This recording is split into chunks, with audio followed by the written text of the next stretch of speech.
Bienvenue dans cette vidéo, dans votre chaîne YouTube MathPSW. On va continuer toujours sur nos équations et aujourd'hui on va regarder le signe de ce trinôme.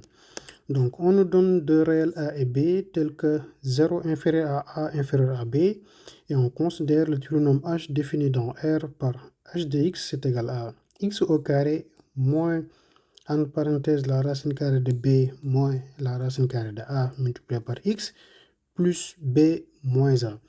Et donc, pour la première question, on s'intéresse à trouver le signe, donc à montrer que h de x est positif.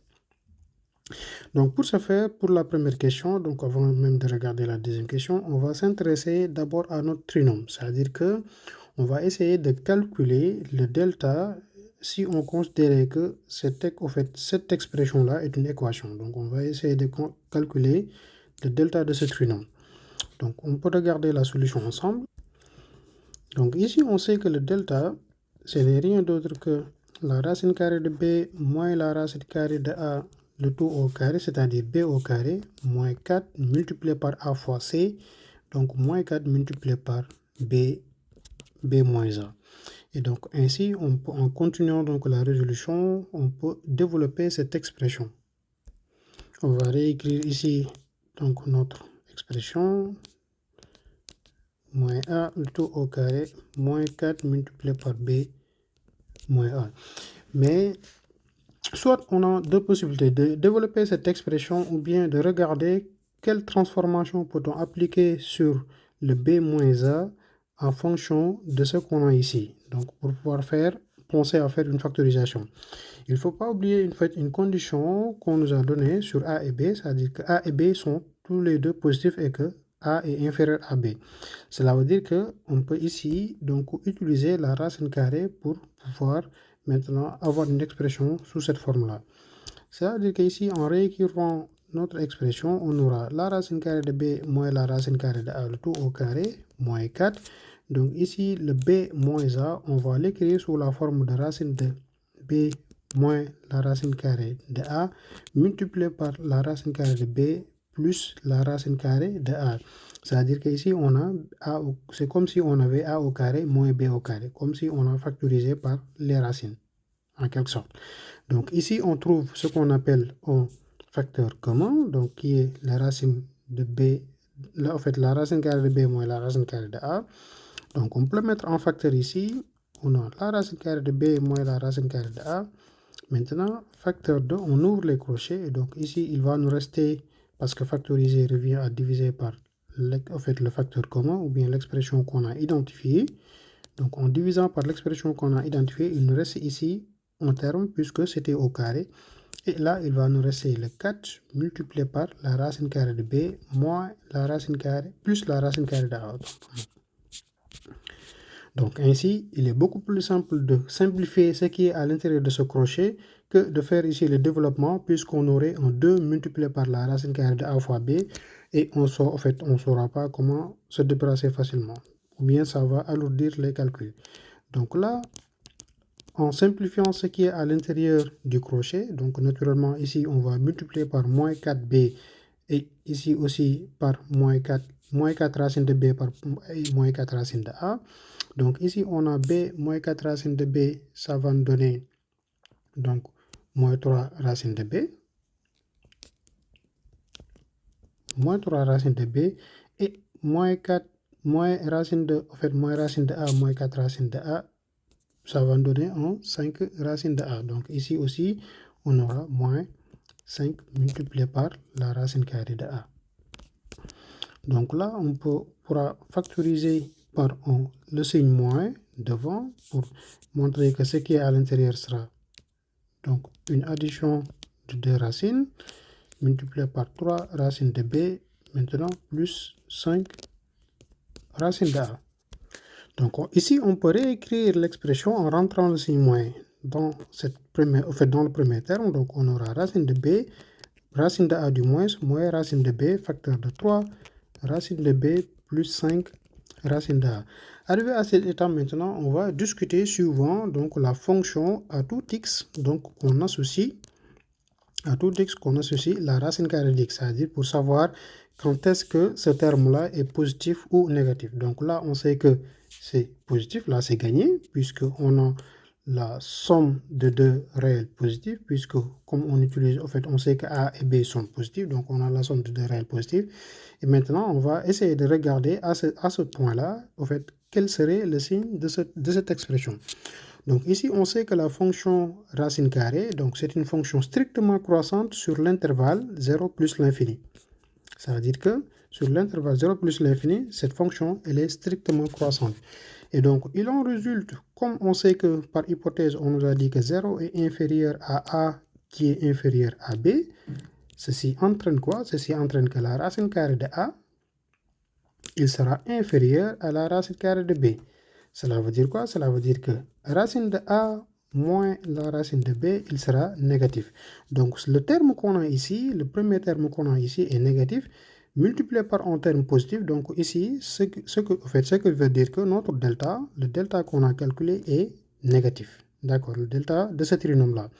Et comme le delta est négatif, on a donc une propriété qui nous dit que lorsque le delta est négatif, alors le trinôme prend le signe de A. Or, on sait que notre trinôme est défini par, donc h de x est égal à x au carré moins b racine de a moins racine de b moins racine de ax plus b moins a. Or, ici, donc le a qu'on a, ce n'est rien d'autre que 1. Ici, on peut l'écrire, donc 1 multiplié par x au carré. Et donc, c'est positif, d'où notre trinôme, d'où h, donc h de x est positif pour tout x appartenant à R. Pour tout x appartenant à R. D'autant plus que le delta est négatif. On peut passer maintenant à la deuxième question. Et la deuxième question, on demande donc d'en déduire quel que soit un réel C qui est dans 0 plus l'infini. Donc ici, appartenant à 0 plus l'infini, on a la racine carrée de B moins la racine carrée de A est inférieure à 1 sur C multiplié par B moins A plus C. Donc, c'est ce qu'on veut vérifier. Alors, ici, on a une information qui est très utile. C'est ce qu'on vient de montrer que notre h de x est positif pour tout x appartenant à R.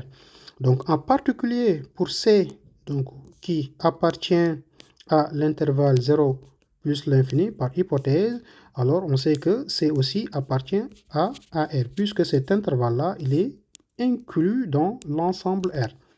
Donc ici, en particulier, on peut dire que alors notre h de c est positif. D'accord. Donc en remplaçant la valeur de c dans le trinôme, cela veut dire qu'en fait ici on aura au lieu de x au carré, donc on va appliquer le c. Donc on aura c au carré et moins la racine carrée de b moins la racine carrée de a multiplié par c. Donc, pour rappel, le trinôme est défini ainsi. On va remplacer le x par c. Maintenant, il va nous rester plus b moins a. Donc, plus b moins a. On sait que ce terme-là est positif. C'est ce qu'on vient de montrer sur cette ligne-là, d'après la première question. Donc, ainsi, on aura moins la racine carrée de b moins la racine carrée de a. Il faut savoir que la deuxième question, ce qu'on nous a demandé, c'est de montrer que, ici, on peut le regarder, de montrer que la racine carrée de b moins la racine carrée de a est inférieure à 1 sur c multiplié par b moins a plus c. Donc, c'est ce qu'on va essayer de retenir ici sur ce premier terme. Donc, ici, on aura moins la racine carrée de a moins la racine carrée de b multiplié par c. Il sera alors supérieur. Donc, en transposant le moins b moins a, donc on va garder les parenthèses pour ne pas faire d'erreur de signe, moins ici c au carré. Et donc là, en multipliant par moins 1, on aura racine de b moins racine de a multiplié par c, il sera inférieur à b moins a plus notre c au carré. Donc, on va multiplier par moins 1 et naturellement, l'inégalité change de signe. Donc, ici, on sait que comme c, il appartient à 0 plus l'infini, on va le rappeler ici, c appartient à l'intervalle 0 ouvert plus l'infini. Cela veut dire que ici, notre c est différent de 0. Donc, on peut diviser cette expression-là par c. Donc là, c'est extrêmement important de le vérifier avant de faire la division. Donc ici, en divisant par c, on aura a, la racine carrée de b moins la racine carrée de a, qu'on va diviser partout par 1 sur c. C'est-à-dire que, au fait, dire diviser partout par c revient à dire qu'on va multiplier l'ensemble de cette expression-là par 1 sur c. Donc, multiplier l'expression par 1 sur c, ça veut dire qu'ici, on aura 1 sur c facteur de b moins a plus c, puisque c au carré divisé par c est égal à c. Donc, ce qu'on nous a demandé de montrer à la deuxième question, que pour c positif, ça appartenant à l'intervalle 0 plus l'infini, 0 ouvert plus l'infini, on a cette expression-là. Donc, c'était tout pour cette vidéo. Donc, la prochaine vidéo maintenant sera sur les équations paramétriques, c'est-à-dire avec le fameux réel m.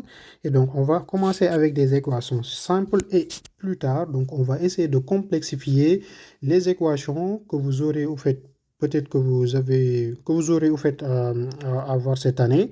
Et surtout les équations, par exemple, les équations droites ou les équations de cercle, ou même des équations donc, de cercle qui interceptent avec des droites. Donc, on aura l'occasion de voir toutes ces formes d'équations-là. Donc, n'hésitez surtout pas de vous abonner et d'activer la cloche de notification. Comme ça, vous recevrez en fait toutes les vidéos. Donc, on se donne rendez-vous dans une prochaine vidéo.